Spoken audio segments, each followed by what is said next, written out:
नमस्कार, मी वैशाली. राज्याच्या हवामानासंदर्भात एक अत्यंत महत्त्वाची आणि दिलासादायक बातमी समोर येत आहे. प्रसिद्ध हवामान अभ्यासक पंजाब डक यांनी मान्सून 2026 संदर्भात आपले नवे वेळापत्रक जाहीर केले असून यंदाचा पावसाळा महाराष्ट्रातील शेतकऱ्यांसाठी मोठी आनंदाची बातमी घेऊन येणार आहे.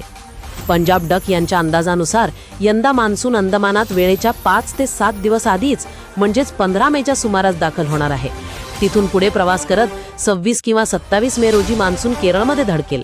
महाराष्ट्रात मान्सूनच्या आगमनाबाबत त्यांनी 7 जून ही तारीख दिली असून मृग नक्षत्राच्या मुहूर्तावर संपूर्ण राज्यात पावसाचा श्रीगणेशा होईल. यंदा पावसाळ्यात मोठा खंड पडण्याची शक्यता खूपच कमी असल्यामुळे पेरण्या वाया जाण्याचे संकट कमी असेल. मात्र पावसाच्या या आनंदासोबतच त्यांनी 2 महत्त्वाचे इशारे दिले आहेत. 10 मे पर्यंत राज्यातील सुमारे 20 जिल्ह्यांमध्ये उष्णतेची लाट अतिशय तीव्र राहणार आहे. विशेषतः विदर्भ आणि उत्तर महाराष्ट्रात अकोला, अमरावती, जळगाव या भागात पारा 47 अंशांच्या वर जाण्याची शक्यता आहे. या काळात उष्माघाताचा धोका असल्याने शेतकऱ्यांनी दिवसा शेतीची कामे टाळून रात्रीच्या वेळी मशागतीची कामे उरकून घ्यावीत, असा मोलाचा सल्ला त्यांनी दिला आहे. दुसरीकडे 14 मे ते 21 मे दरम्यान अरबी समुद्रात चक्रीवादळ सक्रिय होण्याची शक्यता आहे. या चक्रीवादळामुळे किनारपट्टीच्या भागात ताशी 120 किलोमीटर वेगाने वारे वाहून नुकसान होऊ शकते.